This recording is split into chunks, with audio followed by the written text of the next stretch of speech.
अगर एक मिसाइल गलती से भी इजराइल की सिटी डिमोना के न्यूक्लियर फैसिलिटी सेंटर के पास गिर जाए तो क्या हो सकता है। एक ऐसा एक्सप्लोजन जो सिर्फ एक सिटी नहीं, पूरी दुनिया की जियो पॉलिटिक्स को हिला सकता है। मिडिल ईस्ट में टेंशन ऑलरेडी अपने हाईएस्ट लेवल पे है।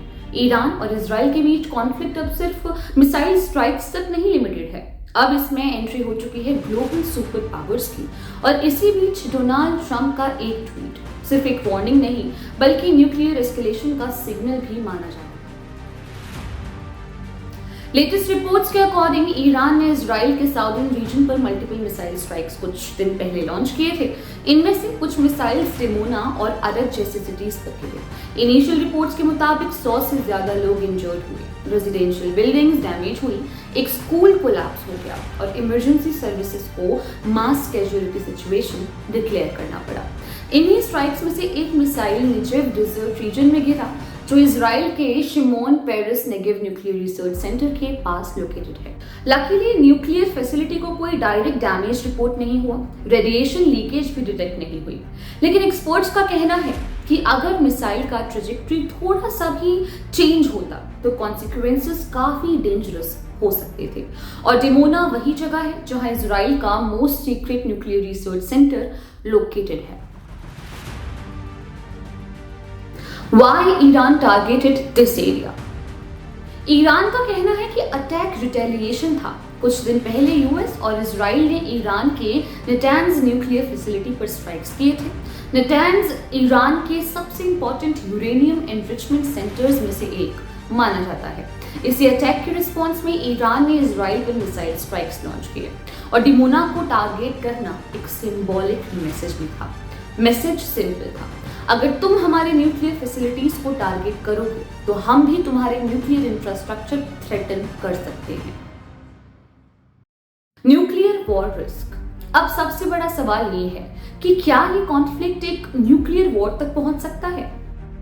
टेक्निकली देखा जाए तो इजराइल के पास न्यूक्लियर वेपन्स कैपेबिलिटी होने का स्ट्रॉन्ग सस्पिशन है, ऑल्दो ऑफिशियली इजराइल ने कभी कंफर्म नहीं किया। और एक्सपर्ट्स का मानना है कि डिमोना के पास जो न्यूक्लियर रिसर्च फैसिलिटी है वही इजराइल के न्यूक्लियर प्रोग्राम का कोर सेंटर माना जाता है। इसी वजह से जब डिमोना के आसपास मिसाइल स्ट्राइक्स की रिपोर्ट सामने आई तो ग्लोबल सिक्योरिटी एक्सपर्ट्स तुरंत अलर्ट हो गए, क्योंकि अगर किसी न्यूक्लियर फैसिलिटी पर डायरेक्ट स्ट्राइक हो जाए तो उनकी कॉन्सिक्वेंसेस सिर्फ मिलिट्री नहीं होंगे। Radio active contamination, environmental disaster और मिलियंस लोगों की हेल्थ पर लॉन्ग टर्म इम्पैक्ट हो सकता है। इसी वजह से इंटरनेशनल एजेंसीज और एक्सपर्ट्स मिलिट्री रिस्ट्रेंट की अपील कर रहे हैं। Real chances of nuclear war. अब रियलिस्टिकली देखा जाए तो एक्चुअल न्यूक्लियर वॉर की प्रोबेबिलिटी अभी भी रिलेटिवली लो है, क्योंकि न्यूक्लियर वेपन्स का यूज करना किसी भी कंट्री के लिए ग्लोबल बैकलैश और कैटास्ट्रोफिक कॉन्सिक्वेंसेस ला सकता है। लेकिन प्रॉब्लम ये है कि जब टेंशंस एक्सट्रीम लेवल पर पहुंच जाते हैं तो एक्सीडेंट्स और मिसकैलकुलेशंस का रिस्क भी बढ़ जाता है। और हिस्ट्री ने हमें ये सिखाया है कि कभी कभी वॉर्स प्लानिंग से नहीं, मिसअंडरस्टैंडिंग से भी स्टार्ट हो जाते हैं। और इसी वजह से दुनिया भर के लीडर्स और डिप्लोमेट्स अब एक ही चीज पर फोकस कर रहे हैं, डिप्लोमेसी। क्योंकि अगर डिप्लोमेसी फेल हो गई तो इसका इम्पैक्ट सिर्फ मिडिल ईस्ट नहीं झेलेगा बल्कि पूरी दुनिया को इसका भुगतान चुकाना पड़ेगा। Donald Trump's warning. अब इस एंटायर क्राइसिस में एक और ड्रामेटिक डेवलपमेंट होता है जब डोनाल्ड ट्रंप ने ईरान को एक स्ट्रॉन्ग वार्निंग दी। रिपोर्ट्स के मुताबिक ट्रंप ने ईरान को ट्वीट करके 48 आवर्स का अल्टीमेटम भी दिया और थ्रेटन किया कि अगर ईरान ने स्ट्रैटेजिक मैरीटाइम रूट्स ओपन नहीं किए तो यूएस ईरान के पावर प्लांट्स और इंफ्रास्ट्रक्चर पर स्ट्राइक्स कर सकता है।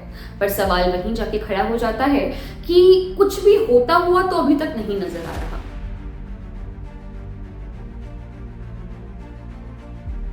Iran's response to the 48-hour ultimatum. जैसे ही ट्रंप का अल्टीमेटम सामने आया, ईरान की तरफ से भी रिस्पॉन्स काफी एग्रेसिव था। ईरानियन लीडरशिप ने क्लियर वार्निंग दी कि अगर यूएस ने ईरान के एनर्जी इंफ्रास्ट्रक्चर पर अटैक किया तो तेहरान जीरो रिस्ट्रेंट के साथ रिटेलिएशन करेगा। ईरान के ऑफिशियल्स ने कहा कि रिटेलिएशन सिर्फ मिलिट्री बेसिस तक लिमिटेड नहीं रहेगा, बल्कि स्ट्रैटेजिक इंफ्रास्ट्रक्चर टारगेट्स भी अटैक किए जा सकते हैं।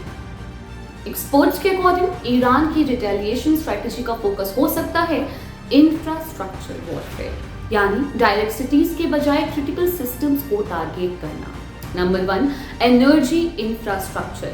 ईरान वार्न कर चुका है कि अगर यूएस स्ट्राइक्स होती हैं तो गल्फ रीजन के ऑयल रिफाइनरीज, पाइपलाइंस और पावर प्लांट्स टारगेट बन सकते हैं, और अगर ऐसा होता है तो ऑयल प्रोडक्शन डिस्ट्रक्ट हो सकता है, ग्लोबल एनर्जी क्राइसिस ट्रिगर हो सकती है और ऑयल प्राइसेस रैपिडली स्पाइक कर सकते हैं। Number 2, water infrastructure. Middle east के कई कंट्रीज डिसैलिनेशन प्लांट्स पर डिपेंड करते हैं ड्रिंकिंग वाटर के लिए।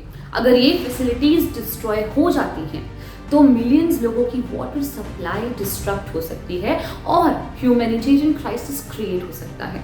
Number 3, technology and financial systems. Iran cyber warfare capabilities के लिए भी जाना जाता है। एक्सपर्ट्स का कहना है कि एस्केलेशन होने पर banking networks, oil trading systems, communication infrastructure पर साइबर अटैक्स हो सकते हैं। ये डिजिटल वॉरफेयर ग्लोबल मार्केट्स को डिस्टेबलाइज कर सकता है। 4, स्ट्रेट ऑफ हॉर्मुज ब्लॉकेज। सबसे पावरफुल रिटेलिएशन ऑप्शन हो सकता है स्ट्रेट ऑफ हॉर्मुज को ब्लॉक करना। ये स्ट्रेट दुनिया के सबसे इंपॉर्टेंट एनर्जी रूट्स में से एक है। इस रूट से लगभग 20% ग्लोबल ऑयल सप्लाई पास होती है।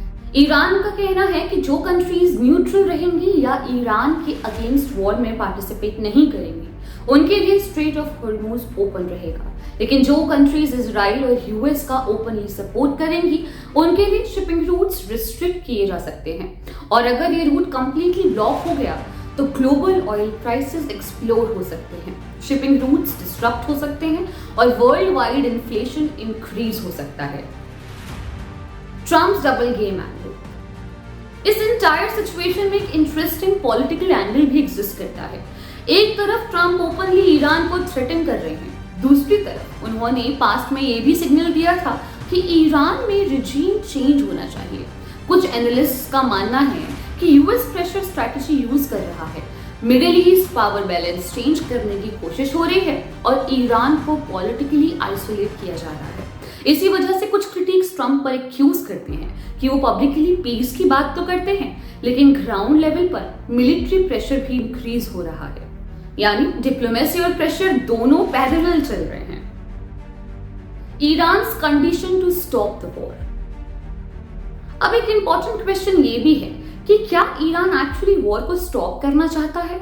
तो दरअसल ईरान ने सिग्नल दिया है कि वो पीस टॉक्स के लिए रेडी है, लेकिन कुछ क्लियर कंडीशंस के साथ। एक्सपर्ट्स के अकॉर्डिंग ईरान की डिमांड्स 3 मेजर पॉइंट्स पर बेस्ड हैं। Number 1, war preparations.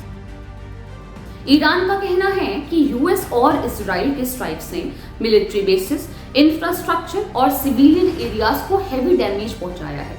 इसीलिए तेहरान डिमांड कर रहा है कि फाइनेंशियल कंपनसेशन दिया जाए, लेकिन रियलिस्टिकली देखा जाए तो US historically war reparations accept नहीं करता, इसलिए ये डिमांड फुलफिल होनी काफी डिफिकल्ट होती है। Number 2, guarantee against future attacks. Iran चाहता है कि यूएस और इजराइल ऑफिशियली गारंटी दें कि फ्यूचर में ईरान पर मिलिट्री अटैक्स नहीं होंगे, लेकिन इंटरनेशनल पॉलिटिक्स में परमानेंट सिक्योरिटी गारंटीज देना एक्सट्रीमली डिफिकल्ट होता है, स्पेशली जब ट्रस्ट ऑलरेडी ब्रेक हो चुका हो। और इजराइल ओपनली कह चुका है कि अगर ईरान न्यूक्लियर वेपन्स डेवलप करता है तो प्री एम्प्टिव स्ट्राइक्स कंटिन्यू रहेंगे। Number 3, recognition of Iran's nuclear rights.